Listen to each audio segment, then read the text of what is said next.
بسم اللہ الرحمن الرحیم۔ حضرت محمد صلی اللہ علیہ وسلم نے فرمایا 5 لوگوں کو نیند نہیں آتی۔ وہ 5 لوگ کون سے ہیں؟ جاننے کے لیے ویڈیو کو مکمل ضرور دیکھیے گا۔ ناظرین، آئیے جانتے ہیں ایسے 5 لوگوں کے بارے میں جنہیں نیند نہیں آتی۔ نمبر 1، جو کسی کے قتل کا ارادہ کرتا ہو۔ قرآن پاک میں ارشاد ہے، اور جو شخص کسی مسلمان کو جان بوجھ کر قتل کرے تو اس کی سزا جہنم ہے، جس میں وہ ہمیشہ رہے گا، اور اللہ اس پر غضب نازل کرے گا اور لعنت بھیجے گا، اور اللہ نے اس کے لیے بڑا عذاب تیار کر رکھا ہے۔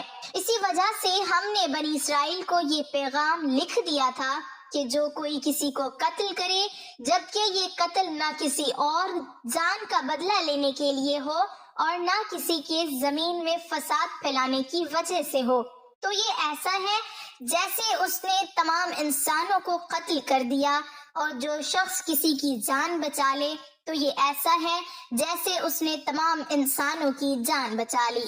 مطلب یہ ہے کہ ایک شخص کے خلاف قتل کا یہ جرم پوری انسانیت کے خلاف جرم ہے، کیونکہ کوئی شخص قتل ناحق کا ارتکاب اسی وقت کرتا ہے جب اس کے دل سے انسان کی حرمت کا احساس مٹ جائے۔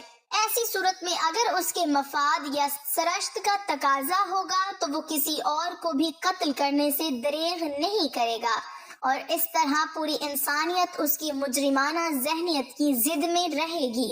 نیز جب اس ذہنیت کا چلن عام ہو جائے تو تمام انسان غیر محفوظ ہو جاتے ہیں، لہٰذا قتل ناحق کا ارتکاب چاہے کسی کے خلاف کیا گیا ہو، تمام انسانوں کو یہ سمجھنا چاہیے کہ یہ جرم ہم سب کے خلاف کیا گیا ہے۔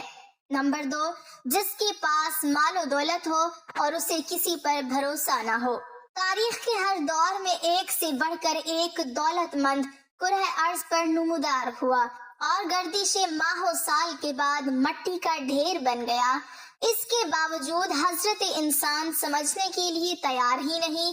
دولت کے انبار پانے کے بعد صرف پیغمبر اور اولیاء ہی استقامت پر کھڑے نظر آئے، ورنہ زیادہ تر دولت نے انسان کا دماغ خراب کیا اور انسان غرور کا شکار ہوا۔ اور پھر یہی وہ مقام ہے جہاں پر اس کائنات کا اکلوتا وارث خالق کائنات حرکت میں آتا ہے، اور پھر وہ دراز رسی کو کھینچ کر انسان کو نشان عبرت بنا دیتا ہے۔ اس کی سب سے عبرت انگیز مثال قارون کی ہے، جس کے خزانوں کی شہرت ضرب المثل بن چکی ہے۔ نمبر 3، وہ جس نے لوگوں سے بہت سی جھوٹی باتیں کہی ہوں اور لوگوں پر جھوٹے الزام لگائے ہوں۔ حدیث شریف میں ہے کہ جھوٹے گواہ کے قدم ہٹنے بھی نہ پائیں گے کہ اللہ تعالیٰ اس کے لیے جہنم واجب کر دے گا۔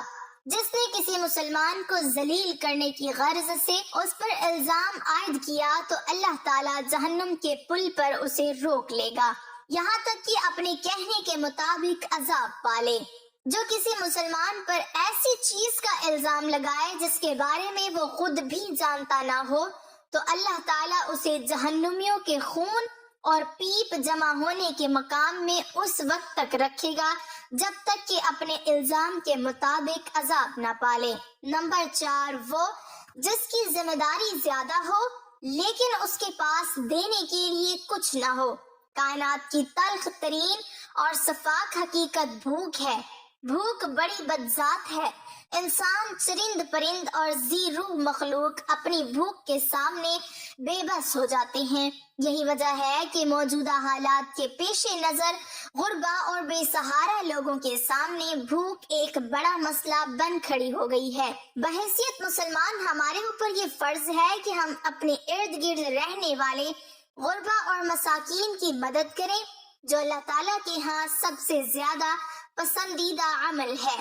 ایک حدیث میں آپ صلی اللہ علیہ وسلم نے فرمایا، یہ افضل عمل ہے کہ تم اپنے مومن بھائی کو خوشی پہنچاؤ یا اس کا قرض ادا کرو یا اسے کھانا کھلاؤ۔ صاحب استطاعت پر واجب ہے کہ وہ مستحقین کی مقدور بھر مدد کرے۔ نمبر 5، وہ جو کسی کے عشق میں مبتلا ہو اور جدائی سے ڈرتا ہو۔ کسی اپنے کی جدائی کبھی بھی آسان نہیں ہوتی۔ اس جدائی کا احساس آپ کی دنیا کو برباد کر سکتا ہے اور ڈپریشن کو بھڑکا سکتا ہے۔ وجہ چاہے کچھ بھی ہو، کچھ لوگ محبت کرنے والوں کی جدائی کو جلد ہی قبول کر لیتے ہیں اور آگے بڑھتے ہیں، لیکن کچھ کو ڈپریشن کا سامنا کرنا پڑ سکتا ہے۔ کیا آپ کو رات کو سوتے وقت اکثر کروٹیں بدلنا پڑتی ہیں؟ تو اس کی وجہ جو بھی ہو، مگر اس کا نتیجہ جلد موت کی شکل میں بھی نکل سکتا ہے۔ یہ بات برطانیہ میں ہونے والی ایک طبی تحقیق میں سامنے آئی۔ ایک یونیورسٹی کی تحقیق میں بتایا گیا کہ جن افراد کو رات کو نیند نہیں آتی یا آدھی رات کو جاگ جاتے ہیں، ان میں جلد موت کا خطرہ بہت زیادہ ہوتا ہے۔ اس تحقیق میں 5 لاکھ درمیانی عمر کے افراد کو شامل کیا گیا تھا اور دریافت کیا گیا کہ نیند کے مسائل سے دوچار افراد، بالخصوص ذیابیطس کے مریضوں میں، اس کے نتیجے میں کسی بھی وجہ سے موت کا خطرہ 87% تک بڑھ جاتا ہے۔ محققین کا کہنا تھا کہ یہ ہم پہلے سے ہی جانتے ہیں کہ نیند کی کمی اور خراب صحت کے درمیان مضبوط تعلق موجود ہے، مگر نئے نتائج چونکا دینے والے ہیں۔ انہوں نے کہا کہ ڈاکٹروں کے نیند کے مسائل کو بہت سنجیدہ لینا چاہیے تاکہ ان میں خطرے کو کم کیا جا سکے۔ ان کا کہنا تھا کہ ذیابیطس سے ویسے ہی مختلف امراض سے موت کا خطرہ 67% تک بڑھ جاتا ہے، مگر ایسے مریضوں کو بے خوابی یا نیند کے دیگر مسائل کا سامنا ہو، ان کے لیے یہ خطرہ 87% تک بڑھ جاتا ہے۔ اس سے قبل 2019 میں کیلیفورنیا یونیورسٹی کی ایک تحقیق میں بتایا گیا تھا کہ محض ایک رات کو کم سونا بھی ذہنی بے چینی یا خوف یا اعصابی خلل کا خطرہ 30% تک بڑھ جاتا ہے۔ طبی جریدے جرنل نیچر ہیومن بیہیویئر میں شائع تحقیق میں محققین کا کہنا تھا کہ ہم نے گہری نیند کا ایک نیا فائدہ دریافت کیا ہے، جو رات بھر میں دماغی کنیکشن دوبارہ منظم کر کے ذہنی تشویش اور بے چینی کو کم کر دیتا ہے۔ نیند کی کمی سے ذہن بوجھل ہوتا ہے اور مختلف مسائل کا شکار ہو جاتا ہے، جبکہ زیادہ سونا حالت کو بہتر بناتا ہے۔ اللہ پاک ہم سب کی پریشانیوں کو دور فرمائے۔ اللہ پاک ہمیں دین کی سمجھ نصیب فرمائے اور ہمارا خاتمہ ایمان پر فرمائے اور ہمیں صحت مند زندگی عطا فرمائے، آمین۔ ناظرین، کمنٹ باکس میں حضرت محمد صلی اللہ علیہ وسلم کے 99 ناموں میں سے ایک نام ضرور ٹائپ کریں۔